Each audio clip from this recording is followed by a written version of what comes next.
आप करो मंगला जी, करो। मार्गस्य नेतारं वेतारं कर्मभूप्रतां ज्ञातारं विश्वत्वानां वन्दे तद्गुणलब्धये वन्दे तद्गुणलब्धये। बोलो 2400 तीर्थंकर की जय। उमा स्वामी महाराज की जय। जिन धर्म की जय है। हम्म मोक्ष शास्त्र यानी तत्वार सूत्र में नवा अध्याय पढ़ रहे हैं और नवे अध्याय में हमारे 9 सूत्र हो चुके हैं। हम्म। नवे सूत्र में हमने परिचयों की चर्चा करी थी। 22 परिचय टोटल मिलाकर के होते हैं। तो अब उन परिचयों में से आ, गुणों के आधार पे जो स्थान बनते हैं तो उसमें किसके कितने कितने परिचय होते हैं वो हम पढ़ेंगे आज। मतलब पहले हमने क्या किया, एक साथ पढ़ लिया कि 22 परिचय है। ठीक है। हम्म। अब उस 22 में से जैसे जो छठे गुण स्थान में है तो उनके कितने परिचय होंगे, अगर कोई 11वें है तो उसमें कितने होंगे, 12वें में कितने होंगे, ये अब हम पढ़ेंगे। ठीक है। ये गुण स्थान क्या होता है? हाँ, बताती हूँ बताती हूँ। देखो, गुण और स्थान ये दो शब्दों से मिलकर के बना है, गुण प्लस स्थान। और गुण का मतलब होता है भाव, और स्थान का मतलब जगह। यानी अपने जो भाव होते हैं ना, वो भाव क्या करते हैं, मतलब कि आत्मा के परिणाम क्या होते हैं, उतार चढ़ाव आता रहता है उनमें, है ना। देखो कभी कभी हमारा मन कैसा हो जाता है एकदम से कि हम मतलब बहुत ज्यादा विरक्ति वाले भाव नहीं आ जाते हैं कभी, ऐसे लगता हम्म। है सब कुछ छोड़ दो, संसार निसार है। तो मन में अच्छे परिणाम आते हैं कि हमें हिंसा नहीं करनी, हमारे को पापों से बचना है, ऐसा। और कभी भाव कैसे हो जाते हैं, बिल्कुल मिथ्यात्व वाले हो जाते हैं कि मतलब तत्वों में श्रद्धा नहीं है, ऐसे लगता है कि नहीं धर्म वरम कुछ नहीं है। मतलब सबकी अपनी अपनी भाव की परिणाम में अप एंड डाउन चलते रहते हैं। तो उसके आधार पे क्या होता है, हमारे शास्त्रों में 14 स्थान निश्चित किए हैं उन भावों के आधार पे। जैसे पहला भाव है मिथ्यात्व का। मिथ्यात्व का मतलब देखो, ये गुणस्थान निर्धारित कौन करता है, मोह और योग। मोह समझ में, मोह के बताया था अपने पढ़ा था, मोहनीय कर्म की 28 प्रकृतियां होती हैं। ठीक है। तो वो मोहनीय कर्म की आवाज 28 चली गई प्रकृतियां। आपकी। आवाज चली गई। बीच में चली गई नहीं थी, आ अब रही। आ गई। आ गई, हाँ वो देखो थोड़ा सा नेटवर्क वीक है। तो क्योंकि कल तूफान बारिश आया ना, तो थोड़ा नेटवर्क वीक है। हाँ। तो एक मोहनीय कर्म और दूसरा योग। योग मतलब हमारे मन वचन काया की चंचलता। तो ये दोनों चीजें डिसाइड करेगी कि कौन सी आत्मा कौन से गुण स्थान में है। अब मान लीजिए कोई आत्मा है जिसमें तत्वों में बिल्कुल ही श्रद्धा का भाव नहीं है, मतलब तत्वों के विपरीत श्रद्धान है। जैसे मान लीजिए हम मानते हैं कि जीव अलग है आत्मा अलग है, ठीक है। लेकिन कोई क्या मानता है कि नहीं, जीव और आत्मा एक ही है, उसकी बिल्कुल मिथ्या दृष्टि है, उसको सही गलत का ज्ञान नहीं है। तो वो पहले गुण स्थान में रहेगा, मिथ्यात्व गुण स्थान। तो ऐसे ही इन मोहों और योगों के आधार पर जैसे जैसे मतलब भाव अच्छे से अच्छे होते जाएंगे, वैसे वैसे वो गुण स्थान का नंबर ऊपर ऊपर बढ़ता जाएगा। तो ये 14 गुण स्थान होते हैं। ठीक है। पहले जैसे कि पहले मिथ्यात्व आ गया, फिर मिला जुला परिणाम भी आएगा। कुछ आत्मा के परिणाम ऐसे भी तो होते हैं, कोई कहते नहीं हाँ तीर्थंकर तो होते हैं, देवशाद गुरु होते हैं, उनकी बातें भी अच्छी लगती है, लेकिन वो उनको भी मानते हैं, है ना। हम्म। अन्य धर्म तो हम्म। मिला जुला रूप भी होता है, तो वो फिर आगे तीसरे गुण स्थान में चले जाते हैं। जिन्होंने सारे व्रत धारण कर लिए वो छठे गुण स्थान में चले जाते हैं। तो अपने भावों के परिणामों के आधार पे ये जो अप एंड डाउन वाली स्थिति बनती है, जगह बनती है, वो है गुण स्थान। क्लियर। हम्म। हाँ। अब हम इसी पे बेस्ड 10वां सूत्र पढ़ रहे हैं। मैं पहले पढ़ती हूँ, फिर सोनल जी आप पढ़िएगा। सूक्ष्म सांपराय छदमस्त वीतरागयोश चतुर्दश। चतुर्दशा है या खाली चतुर्दश लिखा है मेरे चतुर्दश में? चतुर्दश। सूक्ष्म सांपराय छदमस्त वीतराग्योश चतुर्दश। हाँ, अब देखो, चतुर्दश का मतलब हो गया 14। चतु हम्म। मतलब 4, 10 मतलब 10, तो 10 और 4 14। 14 परिचय होंगे। किसके होंगे? सूक्ष्म सांपराय और छदमस्त वीतराग वाले गुण स्थान में जो प्रेजेंट है। यानी जैसे मैंने आपको बताया था ना कि पहले गुण स्थान वाले का नाम मिथ्यात्व है, ऐसे ही क्या है, जो 10वें गुण स्थान वाले का नाम क्या है? सूक्ष्म सांपराय है। ठीक है। अच्छा। और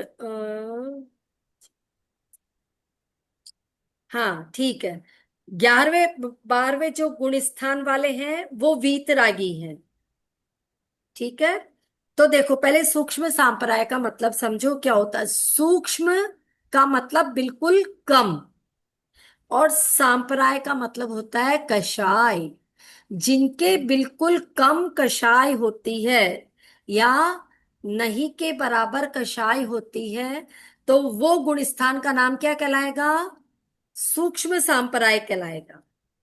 ठीक है। तो यानी जिनके बिल्कुल 10 कम कषाय है, उस गुण स्थान का नाम क्या हुआ? सूक्ष्म सांप्राय, और वो 10वां गुण स्थान है।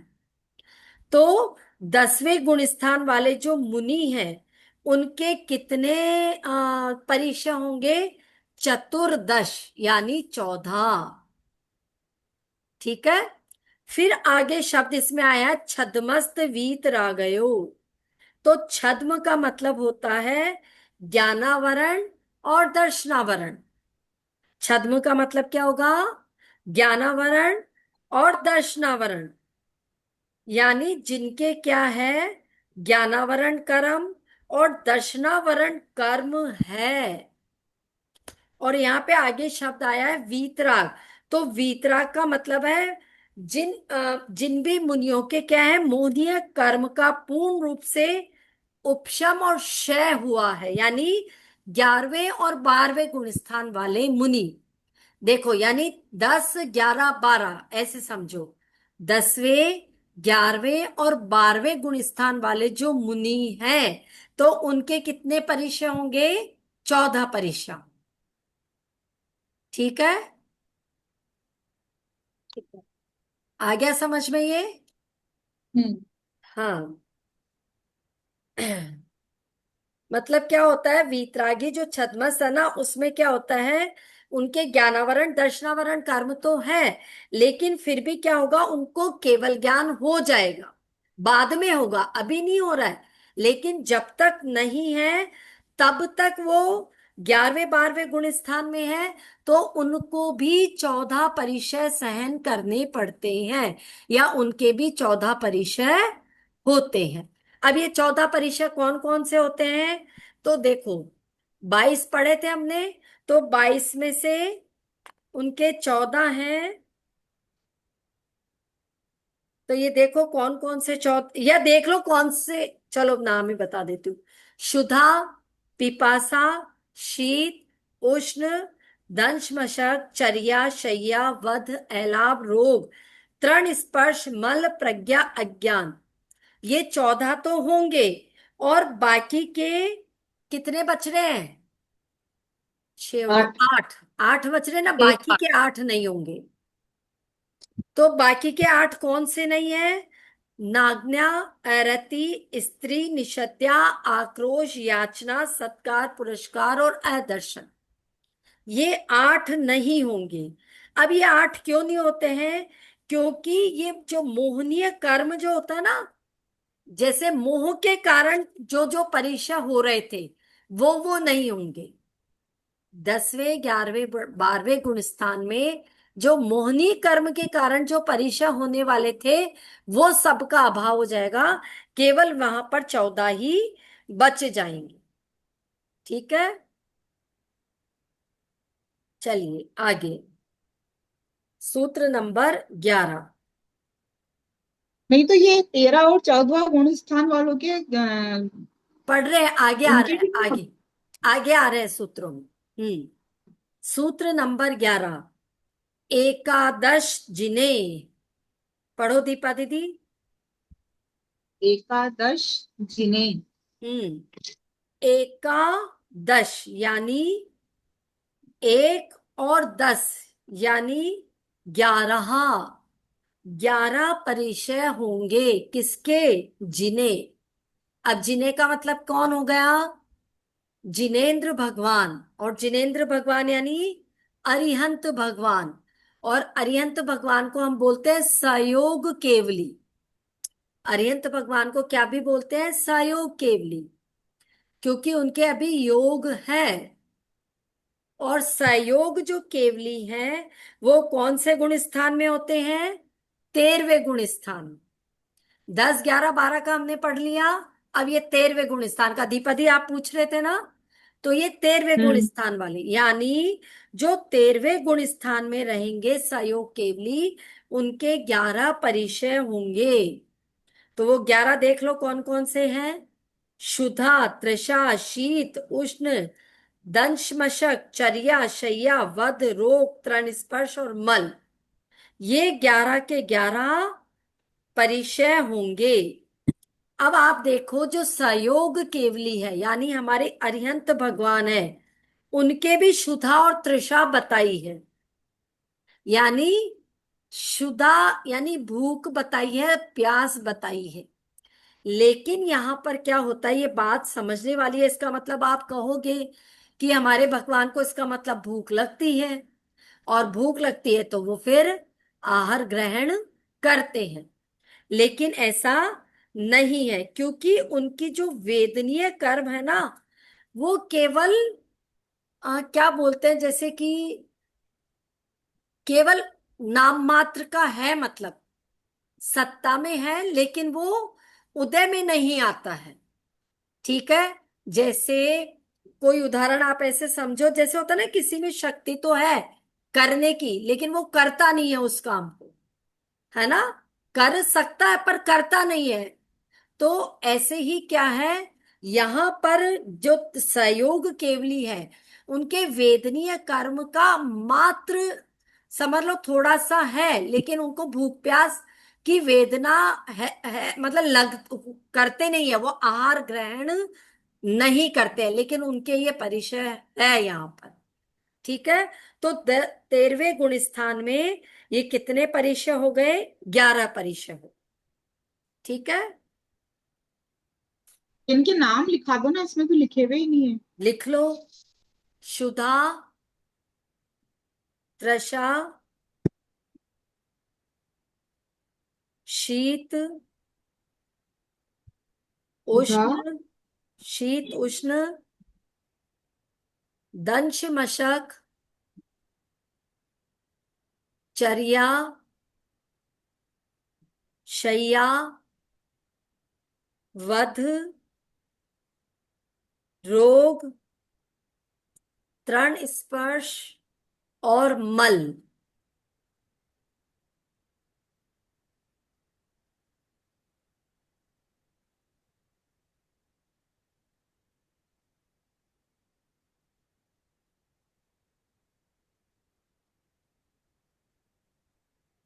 और इसको ऐसे भी समझ सकते हो आप, जैसे केवली भगवान है तो उनके तो कौन सा कर्म का उदय चल रहा है? साता का उदय चल रहा है ना। और भूख हम्म। प्यास किसको लगती है? जिनको ऐसाता का उदय है। तो उनको तो ऐसाता का उदय आता ही नहीं है, इसलिए उनको भूख प्यास नहीं लगती है। सिर्फ ये उपचार मात्र से कहा है कि वहां पर क्षुधा और तृषा का परिचय होता है। अब तो समझ में आ गया? अब तो क्लियर हो गया ना? हाँ। आगे सूत्र नंबर 12, चांदनी। बादर सांपराए सर्वे।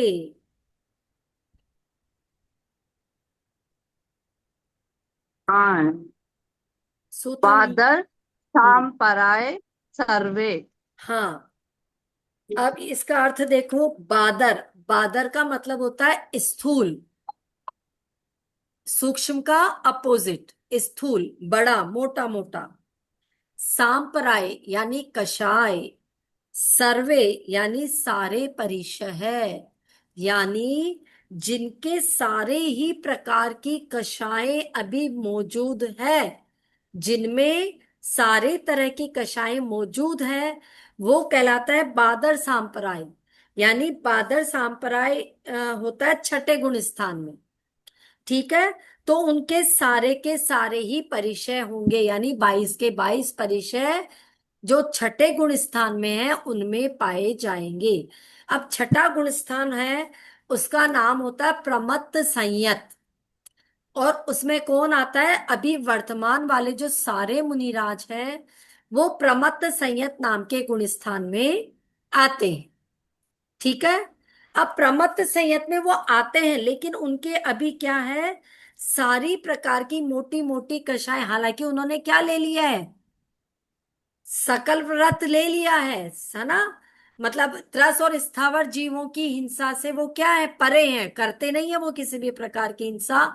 सारे व्रत उन्होंने अंगीकार कर लिए हैं। अणुव्रत तो है ही है, साथ में उनके महाव्रत भी है, लेकिन फिर भी उनमें कषाय विद्यमान है।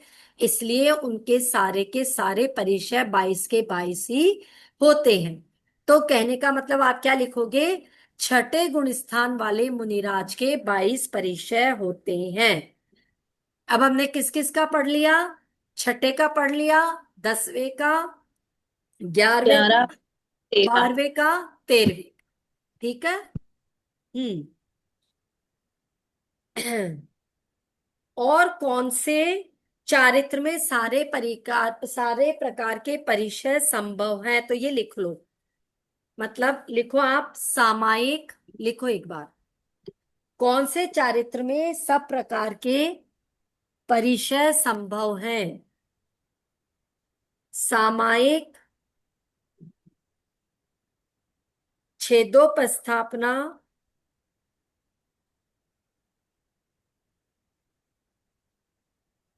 और परिहार विशुद्धि।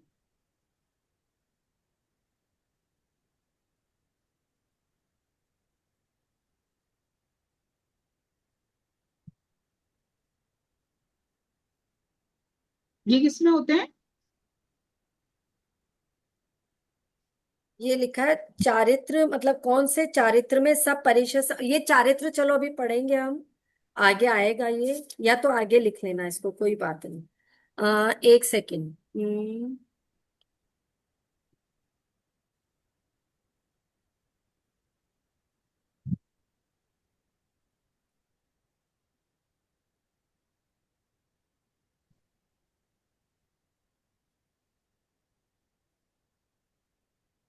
ये एक्चुअली इसमें थोड़े से गुण स्थानों के नाम में छोटे फर्क है। गुणस्थान में है, 14वें गुण स्थान तो स्थान में आते टोटल आते। 14 है ना, गुण स्थान टोटल 14 है।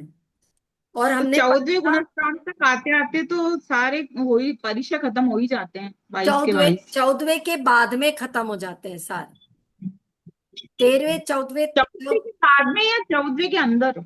14वें के मतलब समझ लो जैसे 13वें से 14वें में पहुंचे, और तुरंत ही कितना अंतर मुहूर्त का ही तो टाइम होता है, बस वो खत्म करते ही वो सिद्ध हाँ। बन जाते हैं। इतना ही तो हम्म। टाइम होता है ना। चलो ये आगे वाला सूत्र लेते हैं, सूत्र नंबर 13। आप चाहो तो क्या करना, ऐसे कॉलम बना लेना, छठवां गुण स्थान, फिर उसके आगे लिख देना कितने उसमें परिचय, यानी कि 22। फिर 10वां गुण स्थान है तो उसमें कितने हैं, 14।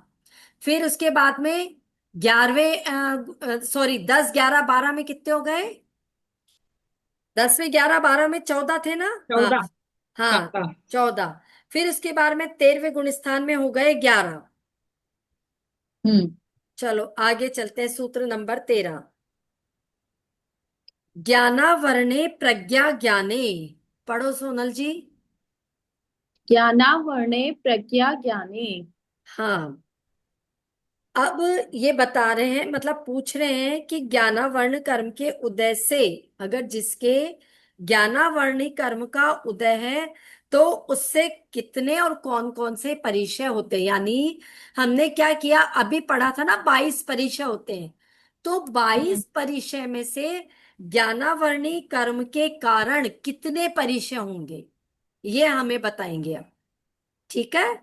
ज्ञानावर्णी कर्म की वजह से तो क्या सूत्र आया है, ज्ञानावर्णे प्रज्ञा ज्ञाने, यानी ज्ञानावर्णी कर्म की वजह से प्रज्ञा प्लस अज्ञान, ये दो परिचय होंगे। प्रज्ञा और अज्ञान नामक जो दो परिचय हैं वो ज्ञानावर्णी कर्म की वजह से होते हैं। अब मेरे को कौन समझाएगा प्रज्ञा का परिचय का मतलब क्या होता है? मैंने बताया था ना पहले जब परिचय समझाए थे। बताइए प्रज्ञा का और अज्ञान का दोनों का मीनिंग। अपने ज्ञान का अभिमान ना होना, वो तो हो गया प्रज्ञा। और अज्ञान ये होता है कि इतनी तप साधना करी फिर भी अगर कोई रिद्धि सिद्धि प्राप्त नहीं हुई तो उसका बिल्कुल भी दुख नहीं मानना और अपने ही तप में साधना में लगे रहना। और ये भी तो था कि मतलब जैसे कि मैं बार बार पढ़ रहा हूं लेकिन मेरे को फिर भी हाँ। याद नहीं हो रहा है, तो उसका भी मलाल नहीं करना, खेद नहीं करना उसका, है ना? तो वो अज्ञान नामक का परिचय है। और प्रज्ञा का मतलब तो सही बताया ही था आपने कि ज्ञान होने पर भी उसका घमंड नहीं करना। तो ये दो जो परिचय होते हैं ये ज्ञानावर्णी कर्म की वजह से होते हैं। ठीक है, चलिए आगे सूत्र नंबर 14। दीपा दीदी, दर्शन मोहांतराययोर दर्शनालाभौ। दर्शन मोहांतरारायो दर्शनालाभो। हाँ, अब दर्शनावर्णी कर्म और अंतराय कर्म के उदय से कौन कौन से परिचय होते हैं वो इस सूत्र में पढ़ेंगे। पहला कर्म हो गया ज्ञानावर्णी कर्म। देखो जो भी परिचय हैं, वो किसकी वजह से होते हैं? कर्म की वजह से ही तो होते हैं ना। हाँ, तो ज्ञानावर्णी कर्म की वजह से दो परिचय हुए। अब दर्शन मोह है, और अंतराय कर्म के उदय से दो फिर परिचय होते हैं। तो वो कौन कौन से हैं? एक है अदर्शन और एक है अलाभ। अलाभ और अदर्शन। देखो, दर्शन मोहा मोहांतराययोर, तो यहाँ पे दो कर्मों का नाम आया है, एक दर्शन मोहनी है, दूसरा अंतराय कर्म। आया समझ में? दो कर्मों के नाम, दर्शन मोहनीय कर्म और एक अंतराय कर्म। इनकी वजह से कौन कौन से परिचय होते हैं? दर्शन, यानी यहां से जब संधि विच्छेद करेंगे तो अ निकल जाएगा, तो अदर्शन, और यहां से अलाभव। अलाभव का मतलब अलाभ। देखो अंतराय कर्म है तभी तो किसी को आहार नहीं मिलता है, अंतराय कर्म के उदय होने से कोई किसी को विधि नहीं मिलती है, किसी के अंतराय आ जाता है भोजन करते करते ही, या और किसी प्रकार का कोई भी चीज आ गई बीच में, शव आदि मिल गया, आहार पे जा रहे थे। तो ये सब किसकी वजह से होता है? अंतराय कर्म की वजह से। तो दो परिचय हुए, एक दर्शन और एक अलाभ। ये दर्शनावर्णी और अंतराय कर्म की वजह से होते हैं। तो चार परिचय पढ़ लिए हमने 22 में से। ठीक है, 22 में से तो चार समझ में आ गए हमें। ये कौन से गुण स्थान पर आएंगे? नहीं, गुण स्थान से मतलब नहीं है, ये तो हम पढ़ रहे हैं कि परिचय किस किस कर्म से हो रहे हैं। अच्छा। हाँ, मतलब जैसे अगर किसी में दर्शन मोहनीय कर्म है तो उसको ये दो परिचय सहन करने पड़ेंगे। या जहां पर क्या है, अंतराय कर्म की वजह से ये अलाभ यानी दर्शन मोहनी से तो होगा अदर्शन, और अंतराय कर्म से होगा अलाभ परिचय। जैसे एक बार सोचो, जैसे हम हैं, अगर हमारे को कोई चीज बार बार पढ़ा रहे हैं और याद नहीं हो रही है, तो यानी मेरे कौन से कर्म का उदय है? अदर्शन। नहीं, ज्ञानावर्णी अज्ञान। कर्म, ज्ञानावर्णी ज्ञान। कर्म, है ज्ञानावरण। ना? तो ये परिचय किसकी वजह से सहन करने पड़ रहे हैं वो बता रहे हैं। कौन से कर्म से कौन सा परिचय होता है। ठीक है। हम्म, चलिए आगे सूत्र नंबर 15। चांदनी, चारित्र मोहे नाज्ञारति स्त्री निषद्याक्रोश याचना सत्कार पुरस्काराः। पढ़िए। चारित्र मोहे नाज्ञा रति स्त्री निषद्या क्रोश याचना सत्कार पुरस्कारः। 7 परिचय के नाम आए हैं इसमें। अब पहले तो जैसे ज्ञानावरणी से 2 हुए, दर्शन मोह से 1 हुआ, और अंतराय से 1 हुआ। अब चारित्र मोह, हमने पहले ही क्या बोला, मोहनीय कर्म कर्मों का क्या है, राजा है। तो उसकी वजह से कितने परिचय सहन करने पड़ेंगे, 7। 7 परिचय है जो चारित्र मोहनीय कर्म की कारण सहन करने पड़ते हैं। तो वो कौन कौन से हैं देखो। चारित्र मोहे यानी चारित्र मोहनी कर्म की वजह से नाग्न्या एरति, यानी नाग्न्या एरति, फिर स्त्री, निषद्या, आक्रोश, याचना और सत्कार पुरस्कार, ये 7 प्रकार के परिचय हैं जो चारित्र मोहनी के कारण सहन करने पड़ते हैं। ठीक है। देखो, मोहनी कर्म के कितने पार्ट होते हैं, 2। दर्शन मोहनी, चारित्र मोहनी। चारित्र मोहनी की अपेक्षा से कितने कर्म सहन करने पड़े परिचय, 7। दर्शन मोहनी की अपेक्षा से 1। तो यानी मोहनीय कर्म के कितने हो गए, 8 परिचय मोहनीय कर्म के हो गए। ठीक है, दोनों सूत्रों को मिला लेते हैं। चलिए आगे बढ़ते हैं। सूत्र नंबर 16, सोनल जी। वेदनीय शेषाहा। वेदनीय शेषः। हाँ, अब वेदनीय कर्म से क्या करना पड़ता है, या वेदनीय कर्म की वजह से क्या होता है, शेषाहा, सारे के सारे परिचय वेदनीय कर्म के कारण होते हैं। अब शेष मतलब कितने बचे, कौन बताएगा, चलो बताओ। शेष में कितने परिचय आ जाएंगे, मैथमेटिक्स लगाओ अपनी।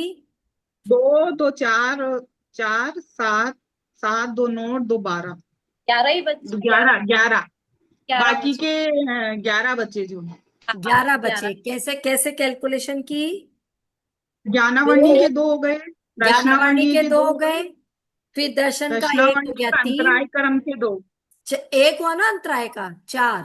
4 हो गए। दर्शनावरणी है और अंतराय कर्म का एक हाँ एक तो हो गया 2 ना। हो गए, तो 4 हो गए ना। और फिर हाँ, ये हो गए चारित्र्यमणि के 7 हो 7, गए। तो 11 हो गए इधर। तो 22 में से 11 माइनस करो, तो बाकी के जो 11 परिचय है वो वेदनीय कर्म के कारण सहन करने पड़ते हैं या उदय में आते हैं। वेदनीय कर्म की अपेक्षा से बाकी के 11 परिचय सत्ता में आते हैं। अब शेष में आप लगा लेना, जो जो जिन जिन के नाम आ गए ना, वो हटा के बाकी जो बचे वो इसमें आ जाएंगे। अब बाकी क्या क्या बच रहा है देखो। वेदनीय कर्म से क्या होता है, क्षुधा, भूख लगती है, तृषा, प्यास लगती है, सर्दी लगती है, गर्मी लगती है, मक्खी मच्छर आदि काटते हैं, दंश मशक, फिर चर्या, शैया, वध, रोग, रोग होते हैं ना वेदनीय कर्म के कारण, तृण स्पर्श और मल, पसीने का आना, तो ये सब वेदनीय कर्म के कारण होते हैं। क्लियर। लिखने पड़ेंगे, एकदम से याद नहीं होती। अच्छा एक सेकेंड, एक चीज और बताती हूँ। स्पर्श भी आएगा ना इसमें। प्राण स्पर्श भी आएगा, रोग भी इसी में ही है। याचना किसमें? ये कौन सा रह गया, शरिया सैया 7 8 हो गए। पश्चिम चर्या, चर्या तो आ गया ना। वध, वध भी तो आएगा इसमें।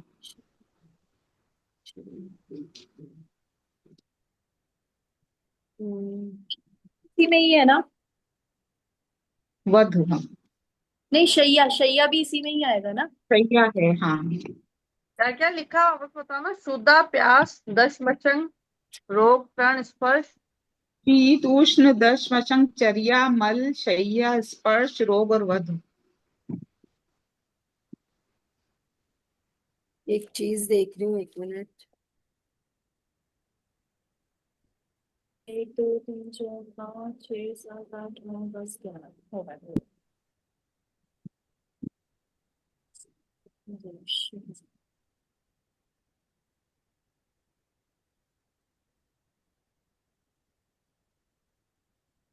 निषेध्य का मतलब हो गया से बोध।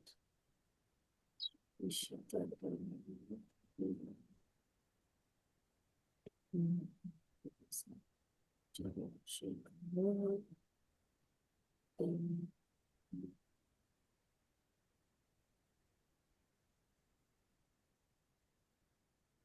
चलो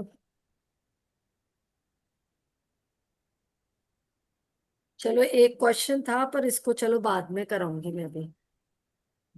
थोड़ा सा कंफ्यूजन है उसमें मेरे को। आगे सूत्र लेते हैं, सूत्र नंबर 17। बस ये जो 17वां सूत्र है ना, यहां तक आज अपना ये परीक्षा वाला टॉपिक खत्म हो जाएगा। तो 17वां सूत्र हम ले लेते हैं। हाँ सोनल जी। एकादयो भाज्या युगपदे कस्मिन्नये कोन विंशतेः। एकादयो भाज्या युगपदे कस्मिन्ने कोन विंशतिः। हाँ अब ऐसा बताया है इसमें कि एक जीव में एक साथ कितने परिचय हो सकते हैं। कितने बताए थे मैंने, आपको याद है? एक साथ एक जीव को कितने परिचय सहन करने पड़ सकते हैं 22 में से? 19। 19। 19। 19। 19। हाँ, क्योंकि ये बस। शीत और उष्ण तो एक ही हो गया। हाँ शीत और उष्ण में से एक, और चर्या शय्या हाँ, निषिद्या में से चर्या एक। शैया में से एक। तो 3 कम हो गए। तो ऐसे एक साथ एट अ टाइम 19 परीक्षा सहन करने पड़ सकते हैं। तो देखो इस सूत्र को समझो। एकादयो यानी एक से आदि लेकर के, एक साथ, है ना, एक से शुरू करके विभाज्या यानी एक से शुरू करके आगे विभाजित करते हुए युगपदे कस्मिन्ने। युगपद, युगपद का मतलब होता है एक साथ। एक से शुरू करके एक साथ कितने परीक्षा हो सकते हैं? कस्मिन्ने नहीं। एक कौन विंशते, यानी जब यहां पर वो संधि विच्छेद करेंगे तो आ जाएगा ऊन विंशति। ऊन का मतलब क्या होता है? कम। एक कम एक कम, विंशते यानी 20। 20 में एक कम का मतलब क्या हो गया? 19। यानी एक से शुरू करके 19 तक परिचय एक बार में सहन करने पड़ सकते हैं। अब एक से शुरू करके क्यों बोला? ऐसा है जैसे मान लो मुनिराज बैठे हैं, ठीक है। अब केवल हो सकता है वो बैठे हैं, उनको केवल शीत या उसमें से एक ही परिचय सहन करना पड़ रहा है, बस। एक भी करना पड़ सकता है, 2 3 4 5 6 ऐसे मैक्सिमम 19 तक वो परिचय सहन कर सकते हैं एक से शुरू करके। ठीक है। तो ये हमारा परिचय से रिलेटेड टॉपिक आज खत्म हो गया। अब वो जो मैंने एक क्वेश्चन लिखाया था ना आपको चारित्र वाला, वो चारित्र वाला ये शुरू होगा 18वें सूत्र से। तो उसको मैं कल वापस करवा दूंगी आपको। चारित्र लिखवाया था ना मैंने आपको वहां पे, तो वो कल करवाएंगे अपन, इसमें करेंगे कल। ठीक है। 15वां। हाँ सूत्र नंबर अब 18वां। कल कल 18वां। अच्छा कल संडे है, कल तो ऑफ रहेगी क्लास। तो अगर कल मान लो क्लास लेते हैं तो कौन कौन आएगा कल की क्लास में? आ सकते हो कल? नहीं? चलो ठीक है, तो फिर 13 को और कहानी कब 14 जा को। रही है? हाँ पाठ करा रही हूँ, कल क्या बोल- पाठ करा रही हूँ अच्छा हमारे ग्रुप ठीक है का। ठीक है ठीक है ठीक। Okay okay. तो हम फिर 13 को क्लास लेंगे तो 18वें सूत्र से शुरू करेंगे। ठीक है। चलिए जिनवाणी स्तुति कर लेते हैं। हे जिनवाणी भारती तो ही जपो दिन रैन, जो तेरा शरण आ गए सो पावे सुख चैन। जावाणी के ज्ञान ते सूझे लोकालो, सो वाणी मस्तक धरो सदा दे तुम ढो। देव भजो अर